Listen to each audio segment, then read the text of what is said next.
वर्धमान स्वामी के शासन में हम सभी विराजते और उनकी ये पावन पीयूष देशना हम सभी के लिए परम उपकारी। अनादिकाल से हमारी आत्मा में जो जन्म, जरा और मृत्यु रूपी रोग लगे, उन रोगों का उपशमन करने वाली कोई परम औषधि है तो वह एकमात्र यह जिनवाणी है। भव्यात्मा, संसार का प्रत्येक प्राणी अपने जीवन में सफल होना चाहता है, चाहे वह बालक हो, युवा हो, प्रौढ़ हो या वृद्ध हो। किसी भी अवस्था में वो हो, पर प्रत्येक कार्य में, प्रत्येक जीवन की घटनाक्रम में वह जीतना चाहता है, सफलता प्राप्त करना चाहता है। पर सभी जीवों को सफलता क्यों नहीं मिलती?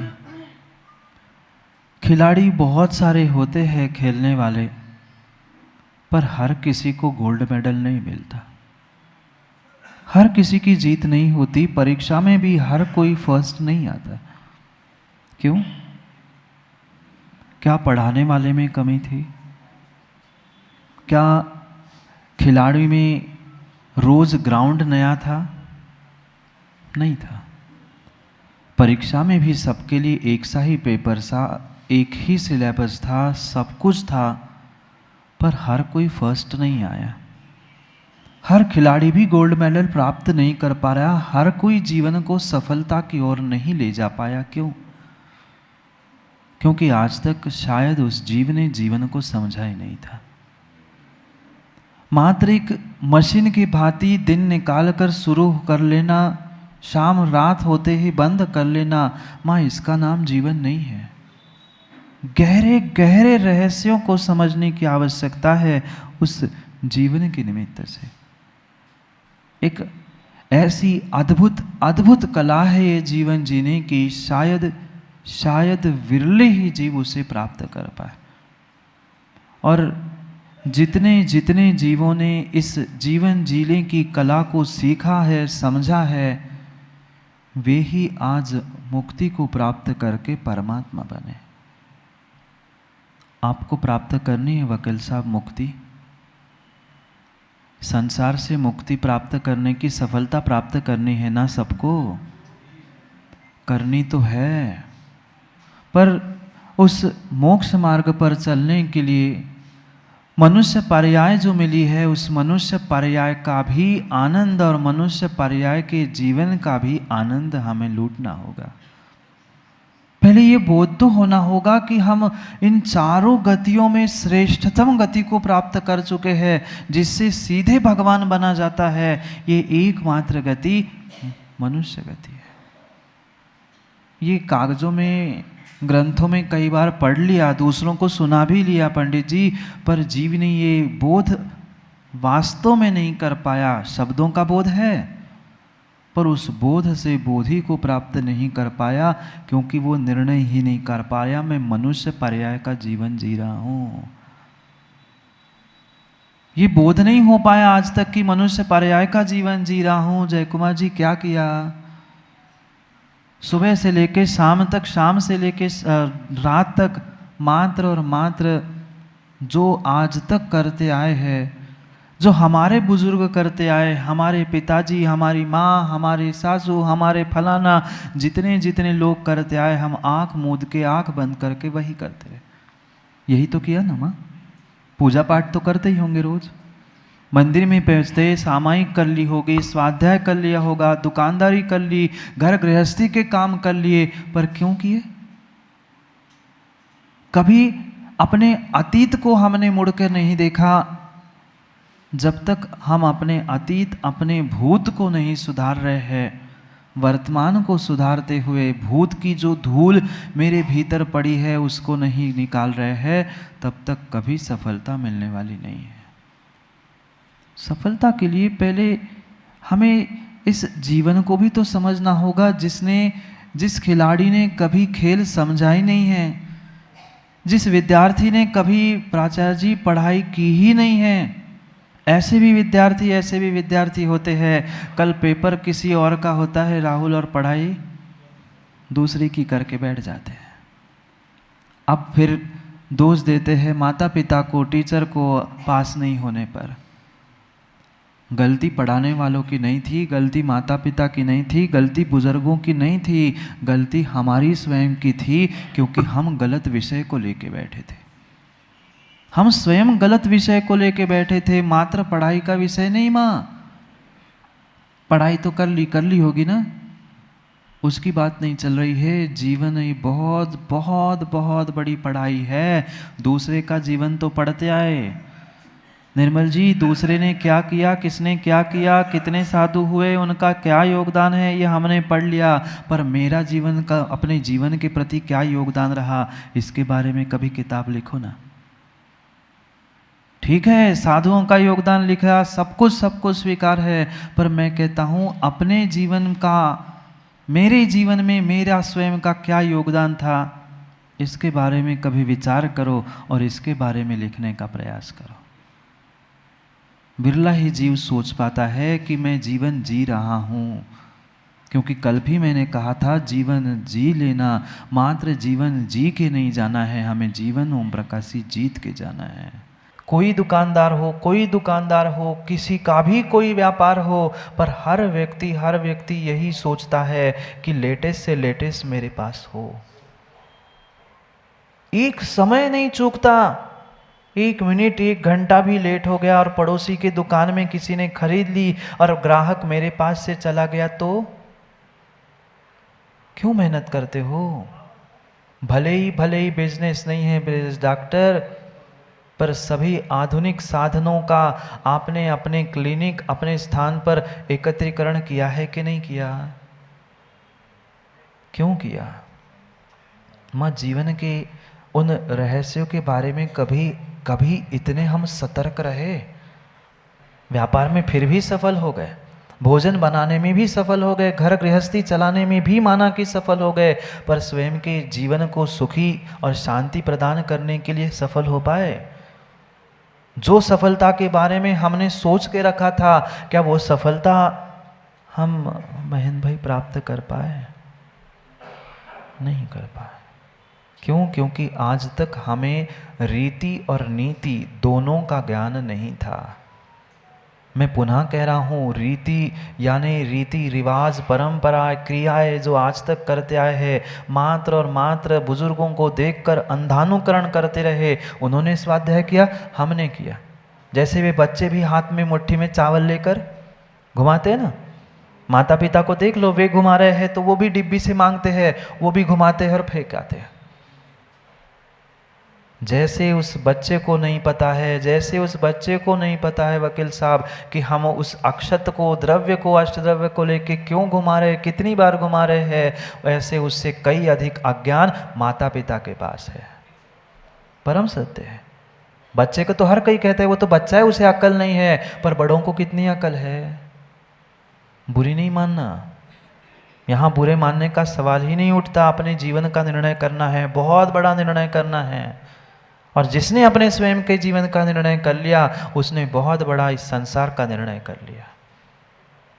मैं कौन हूँ, मैं ये जीवन जी रहा हूँ, किस लिए जी रहा हूँ, किस प्रकार से जी रहा हूँ, ये क्रियाओं को कर रहा हूँ, पूजा पाठ स्वाध्याय ये सब कुछ कर रहा हूँ, पर क्यों? इसके पीछे का सेठ जी अभिप्राय क्या था? इसे समझे बिना कभी जीवन में हम सफलता को प्राप्त नहीं कर सकते, जीवन में जीत के नहीं जा सकते, हार के ही जाएंगे। मात्र जी लेना पशुओं के भांति, मशीन के भांति, इसका नाम जीतना नहीं होता। चंद मिनटों की सफलता आपने व्यापार में प्राप्त कर ली, चंद मिनटों की सफलता घर गृहस्थी में प्राप्त कर ली, मां क्या किया? पुनः 4 दिन बाद 4 दिन की चांदनी, फिर अंधियारी रात। 4 दिन की चांदनी, 4 दिन तो इतने खुश हो गए मोनू कि हम तो सब कुछ करते, हमने इतना घर परिवार चलाया, हम तो रोड पे थे, हम आज करोड़पति बन गए। अरे चंद पुद्गल के टुकड़े तुमने इकट्ठे कर लिए, तुमने कौन सी जीत हासिल कर ली? कोई जीत नहीं कर ली, कोई जीत नहीं कर ली। हमें अपने आप को जीतना था, हमें अपने आप को प्राप्त करना था, हमें अपने जीवन के बारे में समझना था। मैं ये जीवन जी रहा हूँ क्यों, इसके पीछे कारण क्या था, मैं ये कार्य कर रहा था क्यों। ये जब तक समझ में नहीं आएगा तब तक मान रीति और नीति का बोध होने वाला नहीं है। कब क्या करना, कब क्या नहीं करना, कब विवेक का प्रयोग करना, कब क्या बोलना, इसका अगर बोध नहीं है तो कभी कभी जीवन में सफलता नहीं मिलेगी। बड़े बड़े दिग्गज, बड़े बड़े ज्ञानी बैठे रहते हैं और एक छोटा सा जिसके पास कुछ ज्ञान नहीं है वो अपना कल्याण करके चला जाता है। ऐसा है क्या वकील साहब? 8 वर्ष कुछ अंतर मुहूर्त का वह जीव केवली भगवान बन के बैठ जाता है और सैकड़ों क्या करोड़ों वर्ष तक तपस्या करने वाला अभी इस धरा पर ही घूम रहा है। क्यों? क्योंकि समय का उसे बोध नहीं था, रीति नीति का उसे ज्ञान नहीं था, कब कहाँ क्या करना चाहिए उसका उसके पास ज्ञान नहीं था।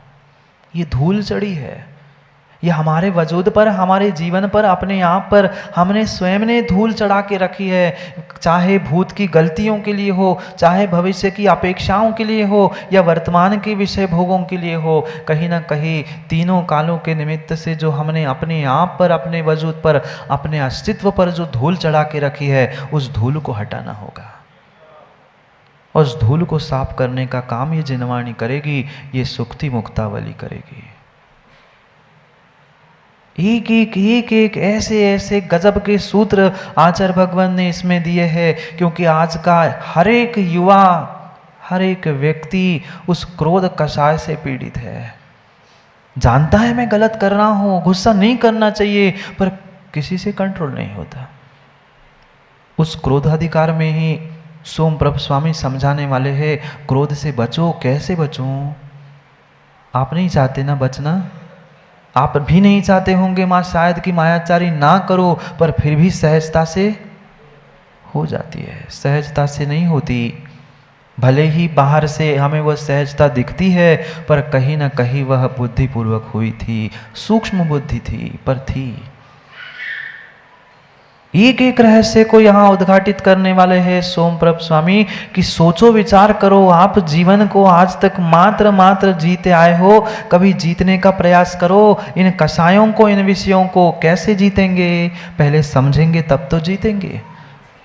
हमने लक्ष्य ही नहीं समझा, हमने अपना लक्ष्य ही तय नहीं किया राहुल देव, फिर कैसे देव बनेंगे? लक्ष्य को समझो। अपना जीवन ऐसा बहुमूल्य जीवन है जिसमें जो अतीत के, वर्तमान के और भविष्य की धूल चढ़ी है, उस धूल को झड़ाने का प्रयास करो। मैं झड़ाने वाला नहीं हूँ, मैं झड़ाने वाला नहीं हूँ, मैं झड़ाने वाला नहीं हूँ। शैलेंद्र भाई, आपको स्वयं को अपनी धूल झड़ानी होगी स्वयं के पुरुषार्थ से। माँ घर की तो झड़ाते हैं ना, घर की कितनी बार झड़ाते हैं? बोलो ना, मौन है क्या? एक दिन में कम से कम एक दिन में 2 बार तो झाड़ू लगती है। उसके बाद भी पुनः 10-15 दिन में, पुनः महीने 2 महीने में, साल भर में कितनी सफाई होती है। जब घर की, मकान की, कमरों की, स्थान की दिन में 2 बार सफाई होती है, ऐसे हमारे जीवन की कभी हमने बैठकर सफाई करने का प्रयास किया? कभी विचार किया? नहीं किया। सामायिक करने वाले ने सामायिक कर ली, स्वाध्याय करने वालों ने स्वाध्याय कर लिया, पूजा पाठ करने वाले कर लिया, पर क्यों? किसकी सफाई करनी थी? पन्नों की, किताबों की, कि मात्र आसनी की और भूमि की? पंडित जी, सफाई मुझे अपने जीवन की करनी थी। कभी तो अपने बारे में हम अपनी आंख बंद करके देखें। दुनिया को तो आंख उठा के कई बार देख लिया, पर अपनी आंख बंद करके अपने स्वयं के जीवन को, अपने अतीत, अपने भूत, अपने भविष्य, अपने वर्तमान को समझने का प्रयास करो। जब तक हम अपने जीवन पे इन धूली कणों को अलग करने का पुरुषार्थ नहीं करेंगे, तब तक विश्वास मानना जीवन में सफलता मिलने वाली नहीं है। कहीं खरीद के मिलेगी, कहीं दुकान में मिलेगी मेम साहब के, नहीं मिलेगी। किसी मॉल में भी पहुंच जाना, मां जीवन में सफलता मिलने वाली नहीं है। परमात्मा के पास मिलेगी, गुरु के पास मिलेगी, नहीं मिलेगी। वे आपको मार्गदर्शक बन सकते हैं, सफलता का मार्ग बता सकते हैं, अपने जीवन के रहस्य बता सकते हैं, पर पुरुषार्थ किसे करना पड़ेगा? पुरुषार्थ तो हमें ही करना पड़ेगा ना। माँ आप अभी कह रहे थे मतलब अच्छा भोजन बनाते हैं ना। कितना ही अच्छा भोजन हो, पर मात्र अच्छा भोजन बनाने से अच्छा पेट भरता है? जो खाता है जितनी अच्छे भावों से, जितने अच्छे विचारों से, जितने अच्छे प्रकार से, उसका अच्छा पेट भरता है, अन्यथा पेट नहीं भरता। आपने खूब अच्छा भोजन बनाया, पर सामने वाले के भाव अच्छे नहीं हैं, तो क्या डॉक्टर साहब पेट अच्छा रहेगा? नहीं रहेगा, क्योंकि जिसके भाव खराब थे, वह कितना ही स्वादिष्ट, कितना ही अच्छा भोजन भी माँ क्यों ना परसे, पर उसके भाव, उसकी भावना, उसके विचार, उसकी सोच अच्छी ना होने के कारण पेट भी गड़बड़ होता है। और जिसका पेट गड़बड़ है, उसका पूरा स्वास्थ्य गड़बड़ है। जैसे शरीर में जिसका पेट गड़बड़ है, उसका स्वास्थ्य गड़बड़ है, ऐसी जिसकी सोच गड़बड़ है, उसका पूरा जीवन गड़बड़ है। ये मेरा जीवन मात्र और मात्र मेरी निजी सोच पर, निजी दृष्टि और निजी विचारधारा पर निर्भर करता है। क्यों नहीं समझ पा रहे हैं हम अपनी सोच को? क्यों नहीं देख पा रहे हैं हम अपनी सोच को? क्यों नहीं विचार कर पा रहे हैं हम अपने विचारों पर? दूसरा क्या कहता है, दूसरा क्या करता है, दूसरे ने क्या किया, अजय भाई ये देखते देखते सदियां बीत गई, अब मुझे क्या करना है, उसे पूछना होगा।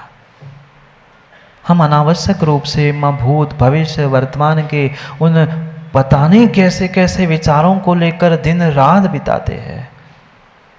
दिन रात पूरा समय वही में बिताते, और कहीं ना कहीं उससे प्रेरित होकर, उससे ग्रसित होकर हम आज के वर्तमान को भी बिगाड़ते हैं और साथ में भविष्य को भी बिगाड़ लेते। यही कला सीखनी है। मैंने कल भी कहा था, पुनः कह रहा हूँ, निश्चय व्यवहार की तो समय समय पर वकील साहब बात करनी होगी, पर आज के जीवों को ये व्यवहार कुशलता भी सीखनी होगी। मैं कोई निश्चय नए व्यवहार नए की बात सेठ जी नहीं कह रहा हूँ। व्यवहार कुशलता, मात्र जीवन कैसा जिया जाता है, वह जीवन जीने की नीति रीति कला सीखनी है।